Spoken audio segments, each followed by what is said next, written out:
إن الحمد لله نحمده ونستعينه ونستغفره ونعوذ بالله من شرور أنفسنا ومن سيئات أعمالنا من يهده الله فلا مضل له ومن يضلل فلا هادي له وأشهد أن لا إله إلا الله وحده لا شريك له وأشهد أن محمدا عبده ورسوله يا أيها الذين آمنوا اتقوا الله حق تقاته ولا تموتن إلا وأنتم مسلمون يا أيها الناس اتقوا ربكم الذي خلقكم من نفس واحدة وخلق منها زوجها وبث منهما رجالا كثيرا ونساء واتقوا الله الذي تساءلون به والأرحام إن الله كان عليكم رقيبا يا أيها الذين آمنوا اتقوا الله وقولوا قولا سديدا يصلح لكم أعمالكم ويغفر لكم ذنوبكم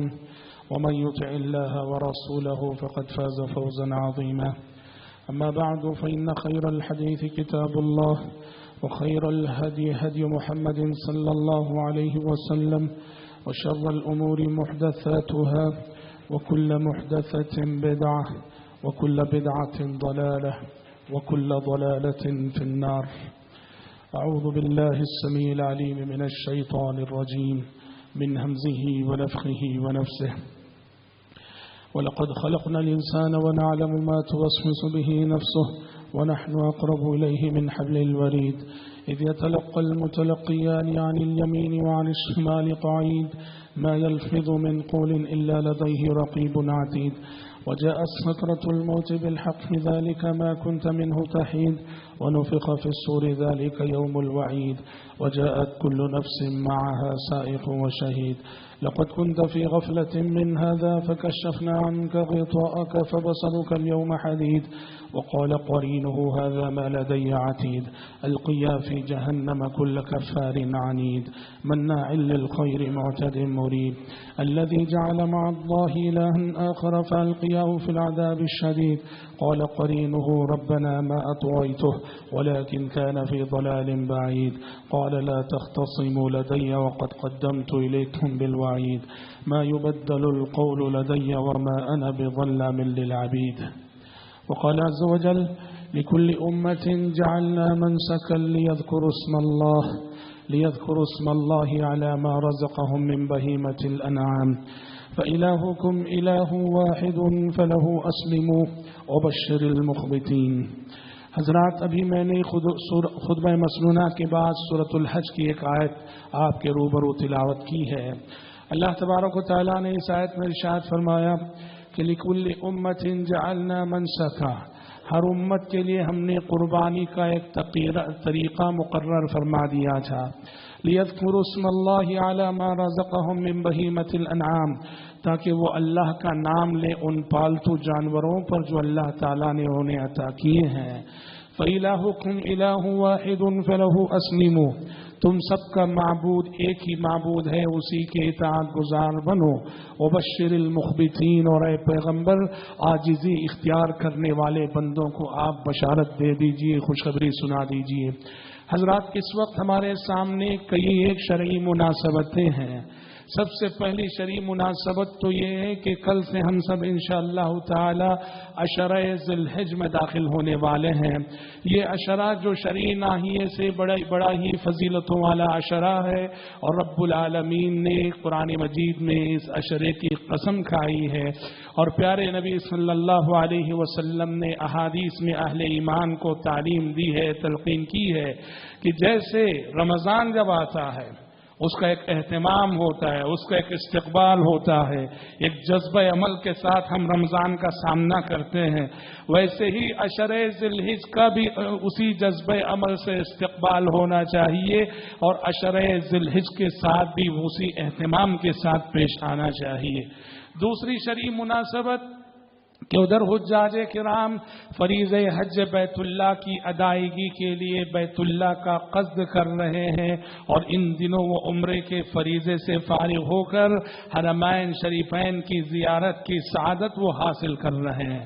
تیسری طرف بہت ہی جلد 1 ہفتے کے فاصلے سے عالم اسلام پر عید الاضحیٰ کی ساعتیں سایہ فگن ہونے والی ہیں اور عید الاضحیٰ کی خوشیاں عالم اسلام کو ملنے والی ہیں.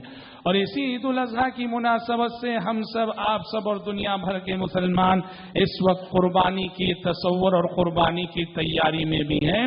اسی مناسبت سے ہم نے مناسب سمجھا کہ آج آپ کے سامنے قربانی کے حوالے سے کچھ دیر گفتگو کر دی جائے. حضرات، قربانی ایک عظیم عبادت، توحید کا ایک اہم تقاضا اور توحید کا ایک اہم ترین مظہر ہے. اس عبادت کی اہمیت کے لیے اتنا جاننا کافی ہے کہ اللہ رب العالمین نے ام العبادات، رأس العبادات الصلاۃ، جو کہ نماز ہے، قربانی کی اس عبادت کو قرآن مجید میں نماز کے ساتھ جوڑ کر ذکر کیا ہے. سورہ کوثر میں فرمایا انا اعطیناک الکوثر فصل لربک وانحر. ہم نے آپ کو اے پیغمبر حوض کوثر عطا کیا ہے یا خیر کثیر عطا کیا ہے. شکر گزاری میں آپ اپنے رب کے لیے نماز پڑھیے، وانحر، اور اونٹ کی قربانی کیجئے، نہر کیجئے. اور ایک دوسری مشہور و معروف آیت میں اللہ تعالیٰ نے کہا قل ان صلاتی ونسکی ومحیای ومماتی للہ رب العالمین. اے پیغمبر آپ کہہ دیجئے، اعلان کر دیجئے کہ لوگوں سنو، میری نماز، میری قربانی، میرا جینا، میرا مرنا سب کچھ اس اللہ کے لیے ہے جو کہ رب العالمین ہے. نماز جیسی ام العبادات کے ساتھ قربانی کا تذکرہ یہ یقیناً قربانی کی اہمیت کو بتاتا ہے کہ ازروع شرع قربانی کی عبادت بھی کس قدر اور کتنی اہم عبادت ہے. سورۃ الحج میں اللہ تبارک و تعالیٰ نے قربانی کے جانور کو شعائر اللہ میں سے ایک عظیم شعیرہ قرار دیا. اللہ نے فرمایا والبدن جعلناها لكم من شعائر الله لكم فيها خير فاذكروا اسم الله عليها صواف واذا وجبت جنوبها فكلوا منها واطعموا القانع والمعتر. کہ یہ قربانی کے موٹے موٹے جانور، یہ قربانی کے اونٹ، ہم نے ان جانوروں کو شعائر اللہ میں سے بنایا ہے. پچھلے خطبے میں ہم نے آپ کے سامنے وضاحت کی تھی کہ شریعت میں شاعر اللہ کی تعظیم، شاعر اللہ کے احترام کی کس قدر ہمیں تلقین کی گئی ہے، شاعر اللہ کا مفہوم کیا اس کی وضاحت کی گئی تھی. تو قربانی میں ذبح ہونے والا جانور بھی یہ شاعر اللہ میں سے ہے. اللہ تعالی نے کہا فاذکروا اسم اللہ علیہ صواف، ان اونٹوں کو صف بستہ کھڑے کر کے ذبح کرو. فاذا وجبت جنوبها، جب ان کے پہلو زمین سے لگ جائے یعنی روح نکل جائے، فَكُلُوا مِنْهَا وَأَطْعِمُوا الْقَانِعَ وَالْمُعْتَرَ، تم خود کھاؤ، آنے والے مہمان کو کھلاؤ اور غریبوں میں بانٹو. تو پتہ چلا کہ قربانی کا جانور شاعر اللہ میں سے ہے. اور حضرات، قربانی یہ محض گوشت کھانے کا شوق نہیں ہے. قربانی کی عبادت یا قربانی کا یہ عمل یہ محض گوشت کھانے کا کوئی شوق نہیں ہے. یہ قربانی ہمارے جذبہ بندگی کا مظہر ہے، ہمارے جذبہ اطاعت کا مظہر ہے. جانور کی گردن پہ چھری چلا کر ہم خاموش زبانی اللہ سے یہ عہد کرتے ہیں، یہ اقرار کرتے ہیں کہ تیرے حکم کی پیروی کرتے ہوئے آج جس طرح سے اس جانور کی گردن پہ ہم چھری چلا رہے ہیں، پروردگارہ جب تیرا حکم آ جائے، تیرے نبی کا حکم آ جائے، ہم اپنی ہر ارمان کو اسی طرح قربان کرنے کے لیے تیار ہے، ہر خواہش کو قربان کرنے کے لیے تیار ہے، ہر آرزو کو قربان کرنے کے لیے تیار ہے، خاندانی رسم و رواج کو قربان کرنے کے لیے تیار ہے، اپنی جان کی قربانی دینے کے لیے تیار ہے، مال کی قربانی دینے کے لیے تیار ہے، تن من دھن کی قربانی ہم دینے کے لیے تیار ہیں. یہ معنی رکھتی ہے قربانی. اسی لیے اللہ تعالیٰ نے کہا لن ينال الله لحومها ولا دماؤها ولكن يناله التقوى منكم. اے قربانی کرنے والو، اس سبق کو فراموش نہ کرو. اللہ کو ان جانوروں کا گوشت نہیں پہنچتا ہے، ان جانوروں کا خون نہیں پہنچتا ہے. ولكن يناله التقوى منكم. تم جو قربانی کرتے ہو، گوشت سب تو تم کھاتے ہو، اللہ تک جو چیز پہنچتی ہے وہ تمہارے دلوں کا تقوی پہنچتا ہے. مشرکین مکہ جو قربانی کے فلسفے اور قربانی کی حکمت سے نہ آشنا تھے، وہ ایسا کرتے تھے کہ حرم میں جو جانور وہ اسلام سے پہلے بھی قربانی کرتے تھے، حج کرتے تھے، جو جانور حرم میں ذبح کرتے تھے حج کی مناسبت سے، اس جانور کا گوشت خون سب لے جا کے خانہ کعبہ کی دیواروں پہ تھوپتے تھے، کہتے تھے یہ اللہ کے لیے اللہ سرزمین حرم میں ذبح کیا ہوا جانور ہے، تو لہذا اس کا گوشت اس کا خون سب اللہ کے گھر ہی پہ ہم تھوپیں گے۔ اس وقت یہ آیت نازل ہوئی یہ گوشت تم کھا لو، یہ اللہ کو اس کے گوشت کی اس کے خون کی ضرورت نہیں ہے، اصل چیز اللہ تمہارے دلوں کا تقوی دیکھنا چاہتا ہے کہ اس قربانی کے ساتھ ساتھ تمہارا عہد اللہ چاہتا ہے، تم سے اقرار اللہ لینا چاہتا ہے، بتاؤ وہ اقرار کرو گے کہ نہیں اور وہ عہد کرو گے کہ نہیں۔ حضرات قرآن مجید کے مطالعے سے پتہ چلتا ہے کہ قربانی کی تاریخ بڑی قدیم ہے۔ قربانی کی اہمیت کا ایک پہلو یہ بھی ہے کہ یہ عبادت، اس عبادت کا تصور انسانوں میں بہت قدیم ہے۔ کتنی قدیم ہے؟ اس دھرتی پر انسانی وجود جتنا قدیم ہے، اس دھرتی پر انسان کی تاریخ جتنی پرانی ہے، قربانی کی تاریخ بھی اسی قدر پرانی ہے۔ حضرت آدم علیہ السلام کے دونوں بیٹے حابیل اور قابل میں جو جھگڑا ہوا، قابل نے اپنے بھائی حابل کا قتل کیا، مرڈر کیا، اس کا سبب قرآن مجید کیا بتاتا ہے؟ دونوں نے قربانی پیش کی، حابل کی قربانی قبول ہو گئی، قابل کی قربانی قبول نہ ہوئی تو حسد کے مارے اس نے اپنے بھائی کا قتل کر ڈالا تھا۔ چھٹے پارے سورہ مائدہ میں اللہ نے اس حقیقت کو بیان کیا، وَاتْلُ عَلَيْهِمْ نَبَأَ ابْنَيْ آدَمَ بِالْحَقِّ إِذْ قَرَّبَا قُرْبَانًا فَتُقُبِّلَ مِنْ أَحَدِهِمَا وَلَمْ يُتَقَبَّلْ مِنَ الْآخَرِ قَالَ لَأَقْتُلَنَّكَ قَالَ إِنَّمَا يَتَقَبَّلُ اللَّهُ مِنَ الْمُتَّقِينَ۔ اے پیغمبر اس قرآن میں آدم کے دونوں بیٹوں کا واقعہ جس کا حرف حرف صداقت پر مبنی ہے سنا دیجئے۔ اذ قربا قربانا، جب دونوں نے قربانی پیش کی، فتقبل من احدہما، ایک کی قربانی قبول ہو گئی، ولم يتقبل من الاخر، دوسرے کی قربانی رد کر دی گئی، قال لاقتلنک، جس کی قربانی رد کر دی گئی اس نے جس کی قربانی قبول ہوئی تھی اس سے کہا میں تیرا مرڈر کر ڈالوں گا، تجھے قتل کر ڈالوں گا، اور قتل کر بھی ڈالا۔ پتہ چلا کہ قربانی کا تصور اور قربانی کی عبادت اس روئے زمین پر بہت قدیم عبادت ہے۔ انسانی وجود جتنا قدیم ہے قربانی بھی اسی قدر قدیم ہے۔ حضرات قربانی کی اس عبادت کو ایک نئی شان اس وقت ملی، ایک نئی جان اس میں اس وقت پڑی۔ قربانی کی اس عبادت کو ایک نیا معنی اس وقت ملا، قربانی کی اس عبادت کو ایک نیا مفہوم اس وقت ملا جبکہ اللہ کے خلیل حضرت ابراہیم علیہ السلام نے اللہ کے حکم کے آگے سر تسلیم خم کرتے ہوئے اپنی اکلوتی اولاد جسے بڑی ارمانوں سے مانگا تھا، بڑی آرزوؤں سے مانگا تھا، جو اولاد کے بڑے انتظار کے بعد، طویل انتظار کے بعد انہیں ملی تھی، اور جو اولاد کے ابھی جس نے جوانی میں قدم رکھا تھا، چلنا پھرنا محنت کرنا سیکھا تھا، اور ابراہیم خلیل اللہ علیہ السلام کی بہت ساری مستقبل کی آرزویں ارمانیں اس اولاد سے وابستہ ہو چکی تھی۔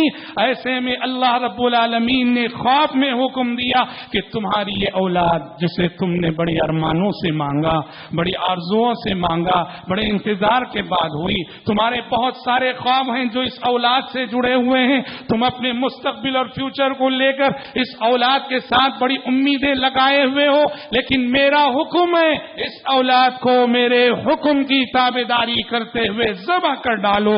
اور دنیا نے دیکھا کہ ابراہیم خلیل اللہ علیہ السلام جو اس سے پہلے جتنے امتحانات ان سے لیے گئے ہر امتحان میں کامیابی سے نکلے تھے، یہ بڑا مشکل امتحان تھا، بڑا دشوار امتحان تھا، لیکن خلیل اللہ نے اپنے جذب عمل سے، اپنی قربانی سے، اپنے ایثار سے یہ ثابت کر دیا کہ اے اللہ واقعی میں تیرا خلیل ہوں، تو میرا خلیل ہے، اس دل میں تیری محبت پر کسی کی محبت غالب نہیں آ سکتی۔ جب اپنی اس بچے کو لٹا دیا، ہاتھ پہ چھری لے لی اور چھری چلنے کی دیر تھی، اللہ رب العالمین نے کہا وَنَادَيْنَاهُ أَن يَا إِبْرَاهِيمُ قَدْ صَدَّقْتَ الرُّؤْيَا، ہم نے آواز دی کہا ابراہیم رک جاؤ، ہم نے کہا کہ ابراہیم رک جاؤ، تم نے خواب کو سچ کر دکھایا، خواب میں جو حکم دیا گیا تو تم نے پورا کر ڈالا۔ خواب میں تو دیکھا تھا کہ ذبح کر رہے ہیں اور ابھی چھری نہیں چلی، کہا جا رہا ہے تم نے خواب کو پورا کر ڈالا۔ کیوں؟ اصل چیز ہے دل میں جو جذبہ محبت ہوتا ہے اس جذبہ محبت پہ اطاعت و فرما برداری کی چھری چل جاتی ہے تو اس گردن پہ چلنا آپ کوئی معنی نہیں رکھتا۔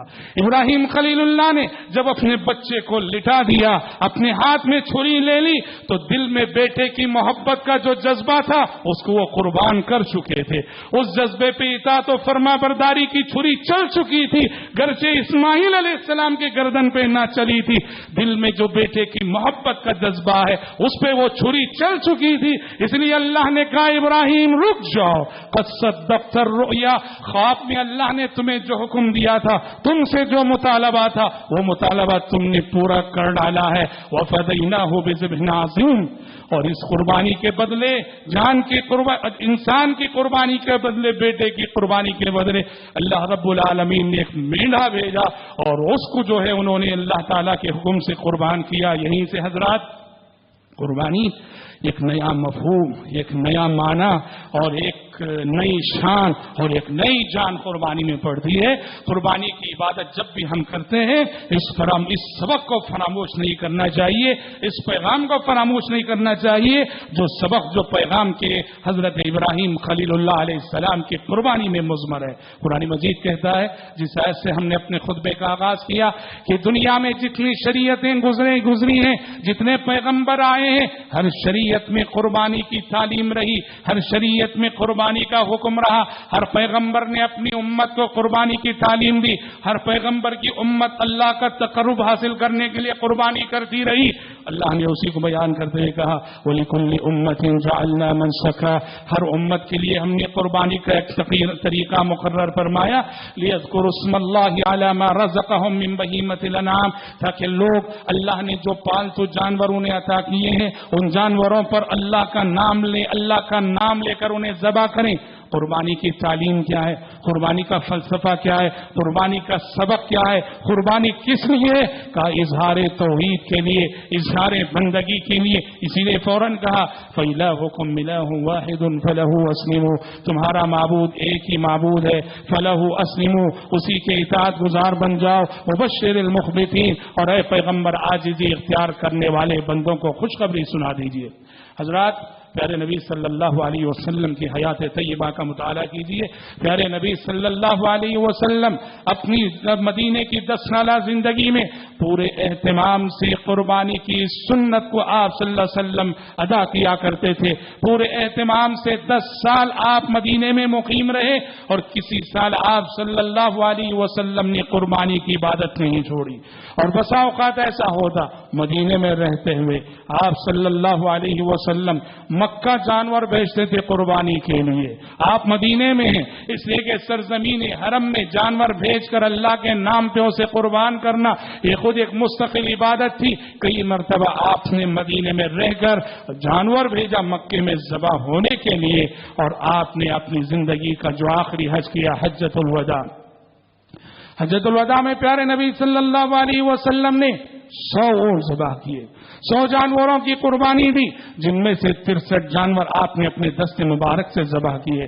شارحین حدیث نے کہا آپ صلی اللہ علیہ وسلم نے اپنے ہاتھ سے جو 63 جانوروں کی قربانی دی، یہ دراصل آپ صلی اللہ علیہ وسلم کی عمر اور آپ کی حیات جو 63 برس کی تھی اس سے مناسبت رکھنے والا ایک عمل تھا۔ باقی 37 جانور حضرت علی رضی اللہ عنہ نے ذبح کیے، اور اس وقت دنیا نے یہ کرشمہ دیکھا، دنیا نے یہ معجزہ دیکھا۔ پیارے نبی صلی اللہ علیہ وسلم جس وقت یہ اونٹ ذبح کر رہے تھے فَتَفِقْنَ يَزْدَلِقْنَ إِلَيْهِ مِنْ أَيَّتِهِنَّ يَبْدَأُ، اونٹ سب کھڑے ہوئے ہیں، پیارے نبی کے ہاتھ میں چھری ہے، آپ ذبح کرنے کے لیے تیار ہیں کہ قبل اس کے کہ آپ کسی اونٹ کی طرف آگے بڑھتے یا کسی اونٹ کو پکڑتے، وہاں کھڑے ہوئے اونٹ خود اللہ کے نبی کی طرف آگے بڑھنے لگے، خود کو پیش کرنے لگے، جیسے ہر اونٹ یہ کہنا چاہتا ہو کہ پہلے مجھے قربان کیجئے، پہلے مجھے قربان کیجئے۔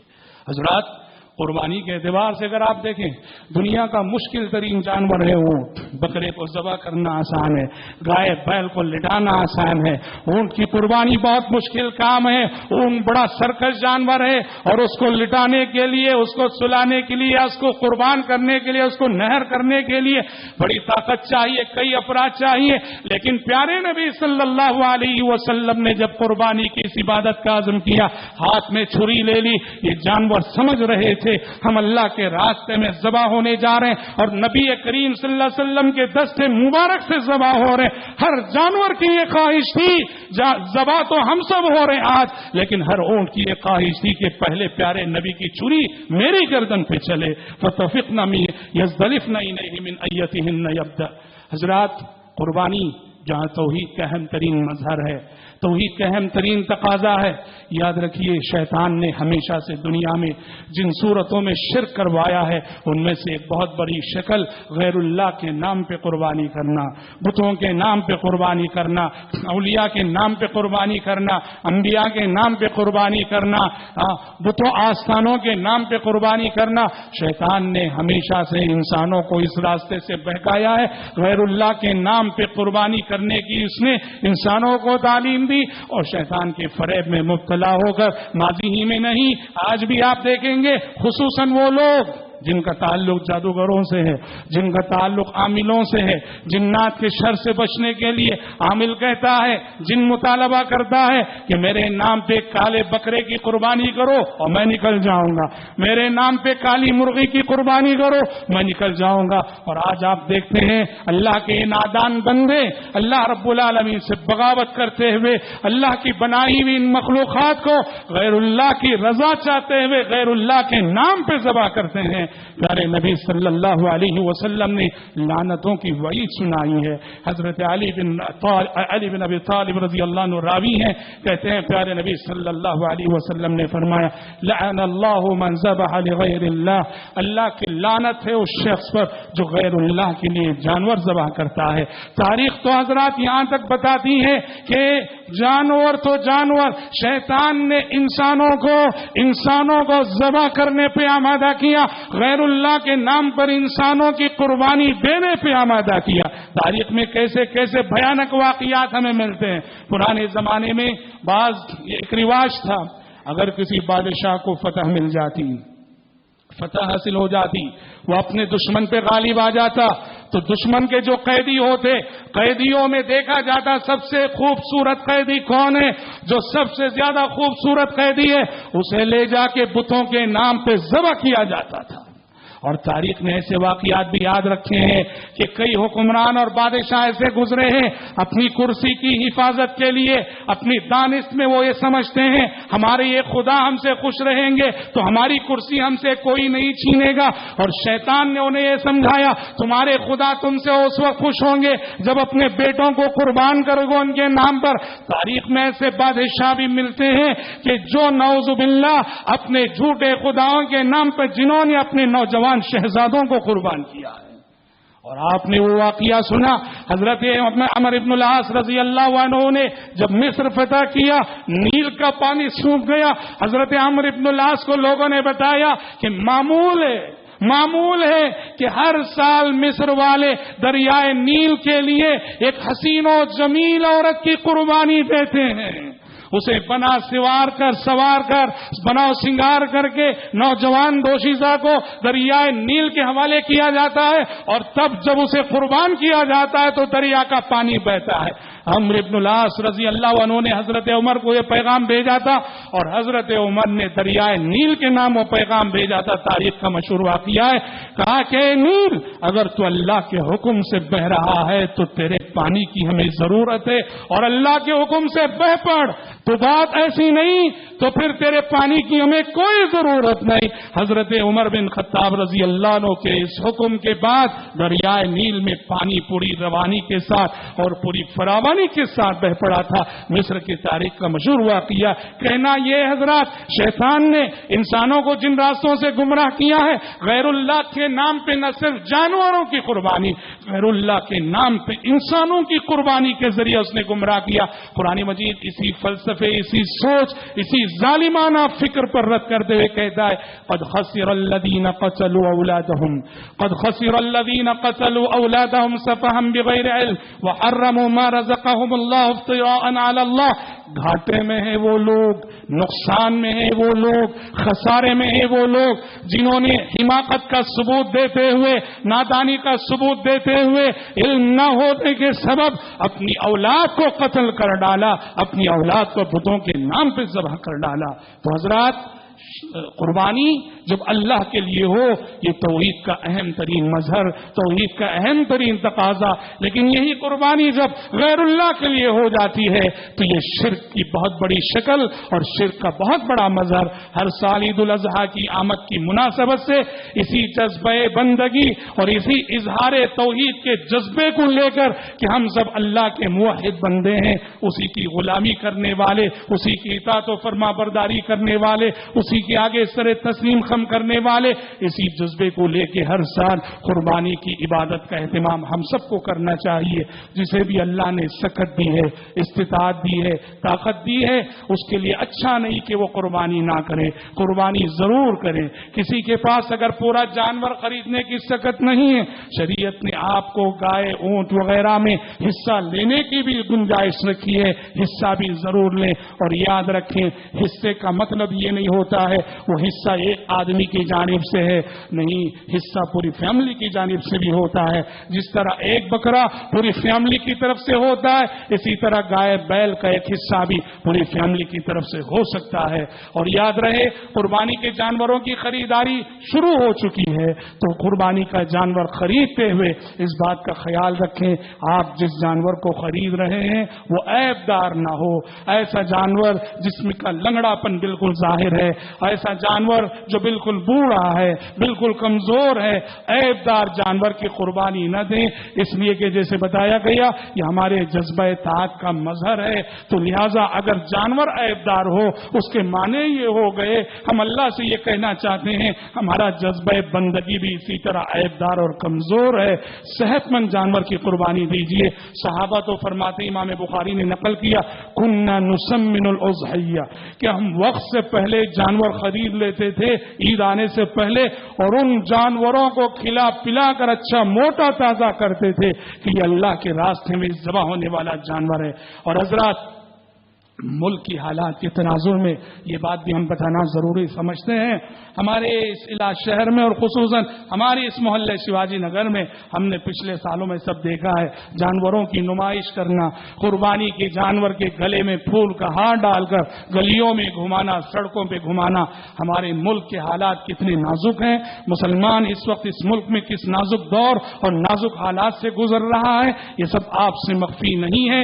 شرپسندوں کو ہلکا سا بہانا چاہیے فتنہ کرنے کے لیے. اس لیے للہ اپنے جانوروں کی نمائش نہ کریں اور شرپسندوں کو کسی بھی فتنہ پردازی کا موقع نہ دیں.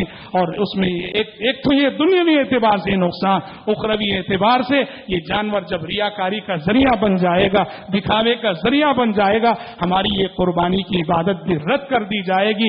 اخلاص کے بغیر، للہیت کے بغیر، خلوص کے بغیر کتنی بڑی عبادت ہو وہ ناقابل قبول ہے. نمائش کا نتیجہ دنیاوی اعتبار سے یہ ہوگا یہ جانور ہم سے چھینے جا سکتے ہیں، اور مجھ ایک شخص کی غلطی کی وجہ سے میری پوری قوم کو اس کی سزا بھگتنی پڑ سکتی ہے، فساد ہو سکتا ہے، فتنہ ہو سکتا ہے، اور اخروی اعتبار سے میری یہ قربانی اللہ کے پاس رد ہو سکتی ہے اخلاص نہ ہونے کے سبب اور ریاکاری کے جذبے کے آنے کی وجہ سے.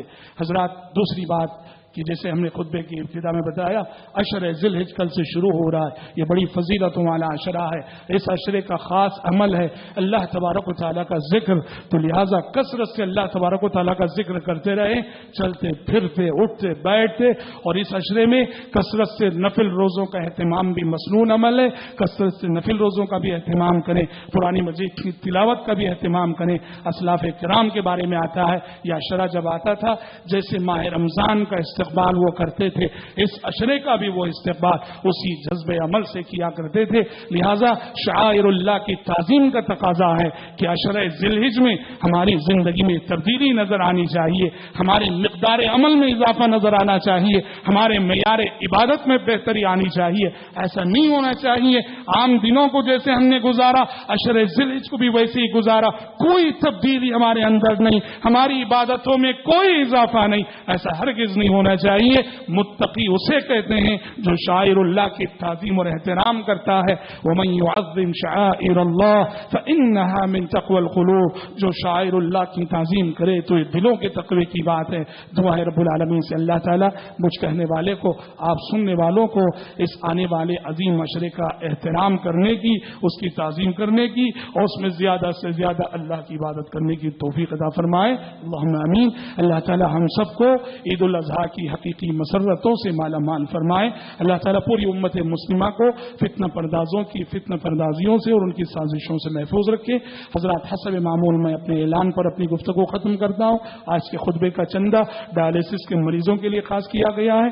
200 سے زائد مریضوں کو 4 مینار ٹرسٹ بورڈ کے تحت ماہانہ تعاون دیا جاتا ہے۔ آپ سب سے گزارش ہے کہ اپنے ان مریض اور بیمار بھائیوں کی زیادہ سے زیادہ مدد کرتے ہوئے جائیں، تعاون کرتے ہوئے جائیں۔